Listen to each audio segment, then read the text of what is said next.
Right, thank you so much for staying with our Monday special. Of course, a little later on, Hussein Mohammed will be back with more of your stories, but for now, we'll delve into the discussion. And we're right into the 16 days of activism against gender-based violence. It's an international campaign, just a little snippet of it, an international campaign originating from the first Women's Global Leadership Institute, coordinated by the Center for Women's Global Leadership in 1991.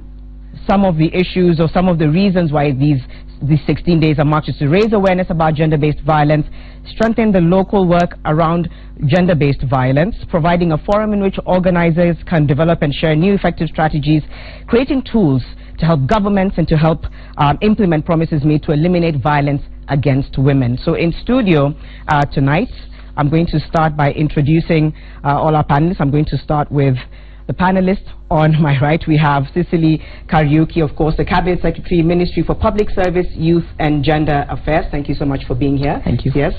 We have Dr. Nyitachi, who is a sociologist with a little bit of a background in counseling as well. So he's going to give us those dynamics.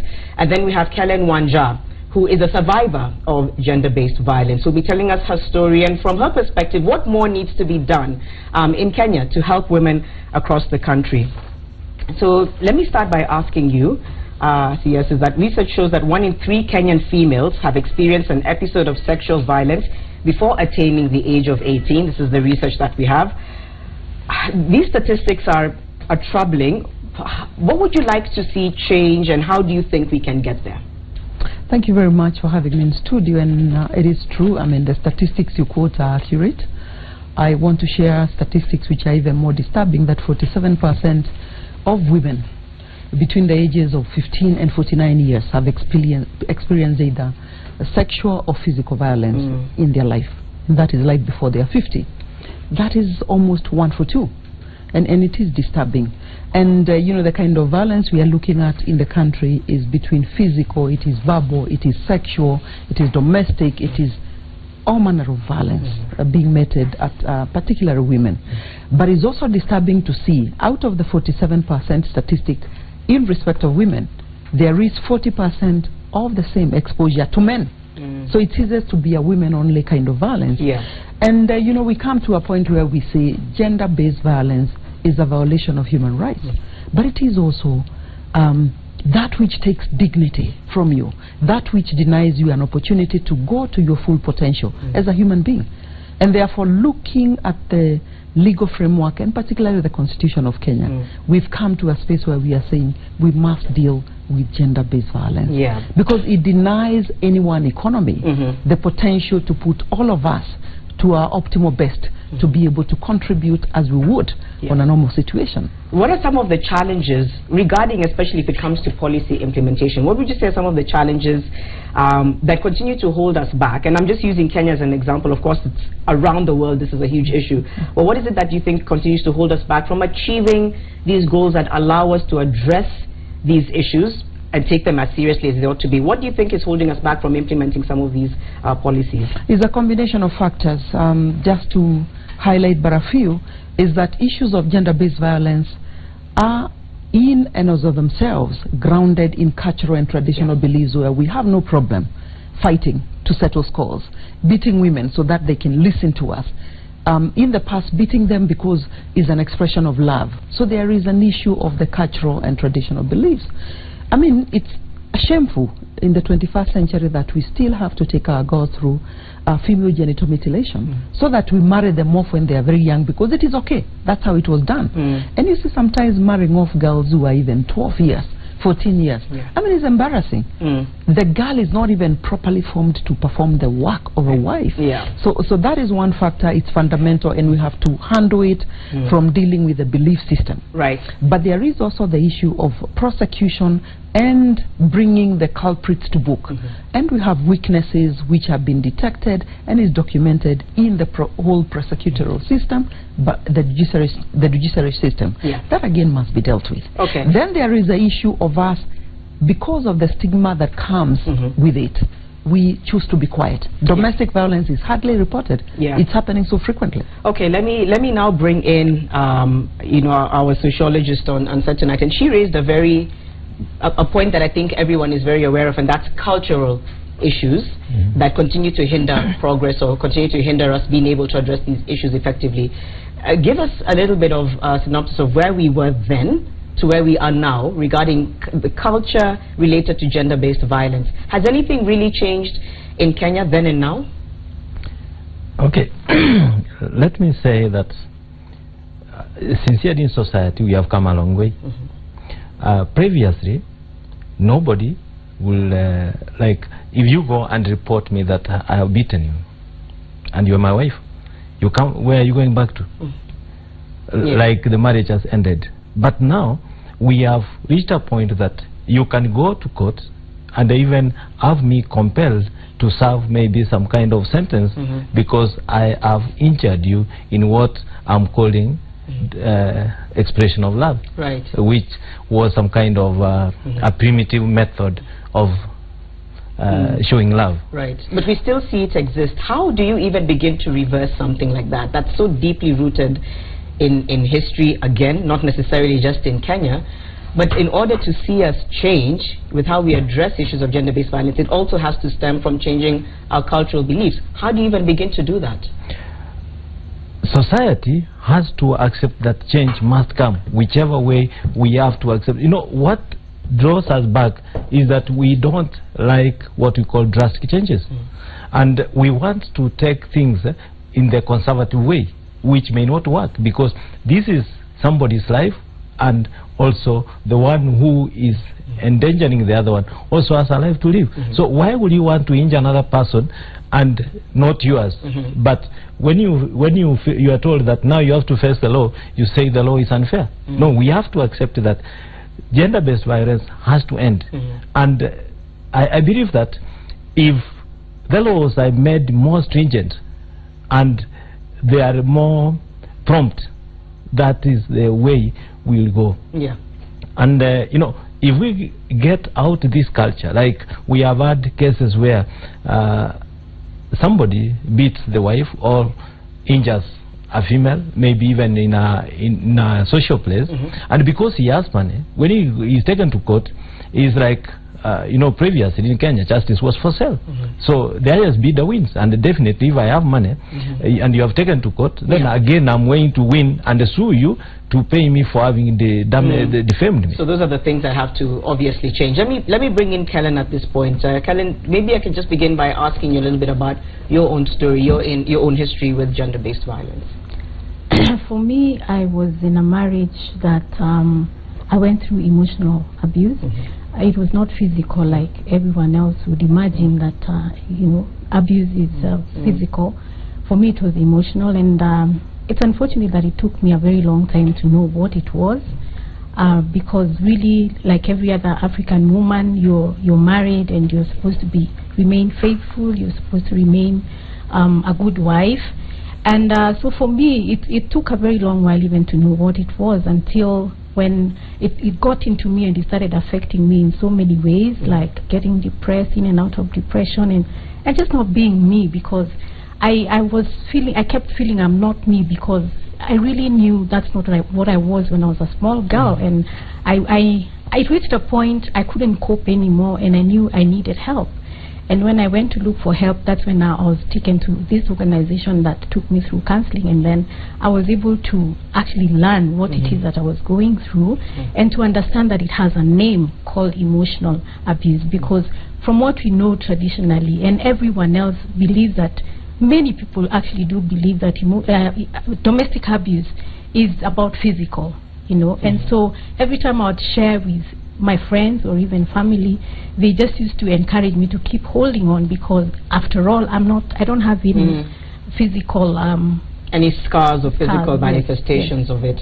And that one is tricky, because how do you even report it? It's almost like you have to deal with it on a personal level and exit. Is that what you went through as well? Yes, it was very personal, and the realization of it all was now when I started going for counseling, because that way the counselor is able to help you remove what it is that you're going through, and she's able to actually break it down for you, and then finally tell you this is what it is called, and then you can be able now to deal with it from that point of view. Okay. I think I can also ask you about women in policy making. And some people say that they're yet to pull their weight and put their foot down in terms of putting in place a policy or law to make it extremely punitive to subject others to gender-based violence. How far do you agree with this in terms of women in policy being able to just put their foot down? Well, true to a large extent, and true because we, as Kenya, we are, in a patriarchal society, so to speak, and sort of agreeing and giving or apportioning responsibility to women that they can be able to do as well as the male counterpart can be able to do is a journey that we are walking. Remember, like the professor says, really, we're on a journey. It is not a switch on, switch off kind of situation. And that is why part of the plan that we have as a ministry, as a government, is heightened awareness creation. So that the male persons who ignorantly, deliberately or otherwise choose not to realize that time has come that women need to be given space, just as the male counterpart in decision making, in policy, in all the levels of leadership, come along and also appreciate that time has come. I mean, the world would not have made a mistake, Janet, in saying SDG number 5 is about gender equality and empowerment. It is just in the realization that we must carry along our women for us to be a full, complete society to get to the level of development that we aspire to as respective countries and as a globe. Is there a country, in your opinion, that's a model for where countries like Kenya need to be in regards to SDG 5, as you've mentioned, equality, addressing issues of gender violence? Is there one that may stand out to you, and if so, which is it, and what is it that they do that you think we can aspire to be? Well, there are several that you pick because there is no one size fits all. If you look at political representation, for example, in terms of women participation, you won't need to go too far. You just need to go to Rwanda, you need to go to Uganda, and that you will find countries that have done better than we have as a country. But if you are to look at also issues of economic empowerment, and you go to the Scandinavian, again you will be able to see a place where women over several years have actually gotten the same space as men have gotten in that area. I would also be proud to say that in the time that Kenya has made the decision, thanks to the Constitution and the legal framework, to progress the gender empowerment and women agenda, I think you're also seeing in some certain pockets very good progress. It is true when you look at the county assemblies, for example, we have very good representation of women. It is also true when you look at, if you look at even the 11th Parliament, and you look at where we were before the Constitution and before the current sitting, you will see the numbers. We are progressing, but we're saying we are not there yet. It's a journey that we are walking. All right. Before we wind up, I'll come back and ask a little bit more about some of the programs that the government is rolling out. There's a question, and there's an issue that seems to be coming up, and I think I can pose this to you, where people are saying women are over-empowered in Kenya today. That it's frustrating a section of the male, men in society, and causing, in a sense, this aggravation that we're seeing, whether it's increased levels of violence against women. They're saying that there's a correlation, and that we're, first of all, are women over-empowered in your opinion? In theory, yeah. In theory? In what sense? Well, they still go back and they're saying the men have the resources. So by saying that the law has been changed to empower women, for sure we agree with that. Women now have a leeway that they can, if it's acquiring property, they can work, something which was never there in the traditional setting. But in reality, when you have gotten your salary, where are you going back to? You are going back to the same house, to your husband or to your parents, and you are going, when you go there, you just remain the conservative you, the lady. So nothing much has changed, even if you have money in your purse and I have money in my wallet. Basically it's the same. Kellen, can I hear from you, because you've dealt a lot with other survivors, I believe. Is there that sense as well of men feeling emasculated and therefore making them more agitated, violent to some extent? Is there that correlation that you hear from your experiences of talking to other survivors? I think I could say yes and no, because for me, when I have dealt with women, I have realized one of the main problems is simply because they are not economically empowered, and that has been a tradition. and you know, that just simple belief that women are supposed to always be there depending on their husbands. And so when I speak to women down there, I talk to them and tell them that the most important thing is for them to find the financial stability for themselves as an independent person in that family setup.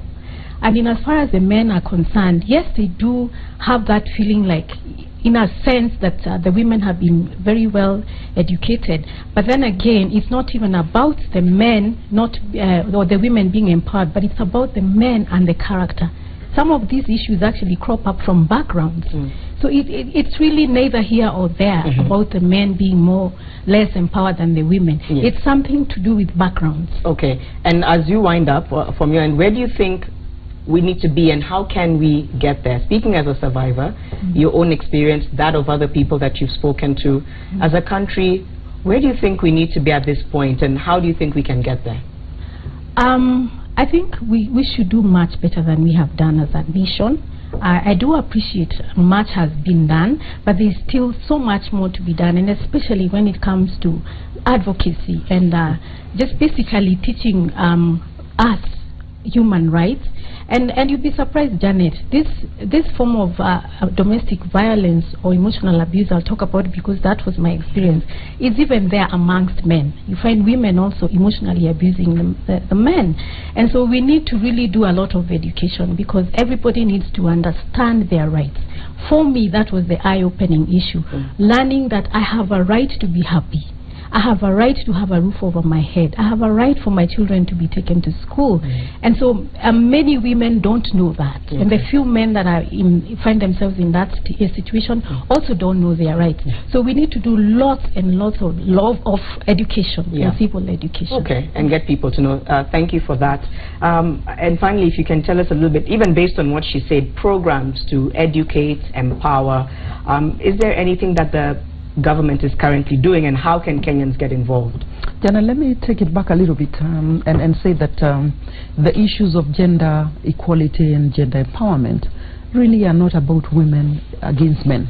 And I think we need to start there. His Excellency the President has been quoted, both locally and out there, as indicating that progress for women is progress for all. The minute Janet or Cicely or my friend here is empowered to feel like a whole human being, it's not about her. It's about her, the family, her children, her husband, her community.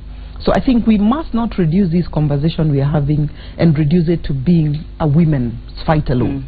And you know, I want to urge my male colleagues to look at it as if a time has come that we are saying the other part of you is a woman.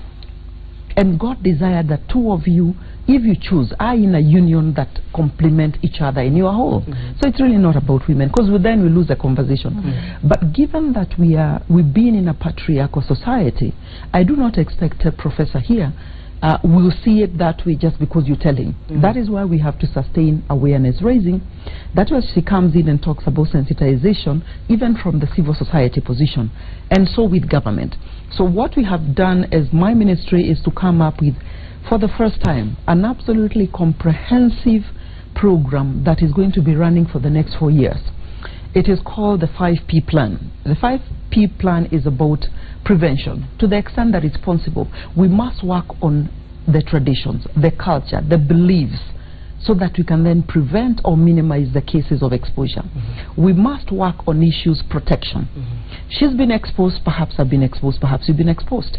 We must not allow you to carry a stigma into your life, because then it stops you from being your very best long term. So we must be able to come and give you the protection that is desired. Girls who have been exposed to, say, early child marriages, violence, FGM, must find a safe haven where we can take them to as we rescue them and be able to give them psychosocial support. So that is the protection. We must then work and strengthen our prosecution, the third P, because there we've been having gaps where prosecution says, oh, so you say it was sexual abuse, there's no evidence. who is coming to witness, who is coming to talk about you. And you know, men shy, because a lot of the time really the culprit is a man, and the person sitting on the other side is also a man, and therefore it becomes like it was, you know, a love issue. Yeah. You invited us, that is why you raped, you know, kind of, and we are saying we need to work on that. The 4P is about programming. We must come up with high impact programs that bring around enough resources for us to be able then to deal with the issues that we must deal with. And the final one, the 5th P, is about partnership. I can't do this alone. She's a victim. She feels better. She can make me a better resource in terms of the conversation we're having. So we must have the civil society involved. We have to have the academia. We have to have our development partners. We must have you, Janet, in the media so that we raise awareness. So the 5P plan which we have put together is a 13 billion program for the next 4 years. Starting when? Really, we have this happening, and the plan is to launch the whole plan within the 16 days of activism. Okay. And that will be unveiling. We'll be talking a lot more in terms of details. We have to have non-conventional partners and champions in this program. Okay, and this is this year's 16 days. It's happening now. Okay, that's fantastic. So it's really about you know, coming together, and hopefully people like Helen can also be you know, involved in that. And finally, from you, as we wind up as well, we've already asked you about where society needs to be. I think because you also have a background in counseling, maybe offering some kind of encouragement to those survivors of gender-based violence, what would you want to say? Okay, let me say this, that for sure it is unfortunate that listening to what my sister said, it is unfair that she had to undergo that. And of all the forms of domestic violence and gender-based violence, I think the emotional one is the worst, because the physical one, you can even go to the hospital and people, even to the police, and they will see you are hurt. But the emotional one, you can just go mad, just simply like that. The aspect that we leave out is that this person who is propagating the gender-based violence on her should have also been required to go for counseling, because he might be doing certain things not out of his own will, but without maybe being in full control of his faculties. And he has done things which are not expected of him. Some of them are high-ranking people in society, people of high profile. They do things which actually don't make any sense, social sense. The other thing is that when you empower the woman, sincerely, you have taken care of the society, because a man can even go somewhere and forget to come home, and even doesn't bother what have the children eaten. But with the woman in the house having whatever she has, she knows very well that these children are taken care of. And even when the husband comes, that's the eldest of the children will also be taken care of. So besides that, we need to make sure that we also take care of what we call economic violence. This one is also one of those ones which are giving a serious challenge in society. That you are married and your husband cannot allow you to have maybe your own account or property in your own name, or anything else, any income that you get should be brought together so that everything is his, in quotes, and you have nothing that you can say, this is mine. So we need to liberalize that. I think, you know, if you talk about, you know, violence in the broader spectrum, that definitely comes into play. So thank you for that. Thank you all so much for coming and sharing your thoughts and words, and we look forward to the launch and hoping that Kenyans can rally behind those plans, the 5 Ps, I think the 5 Ps that you talked about. All right, thank you so much. Stay with Monday Special. We'll be right back after this short break.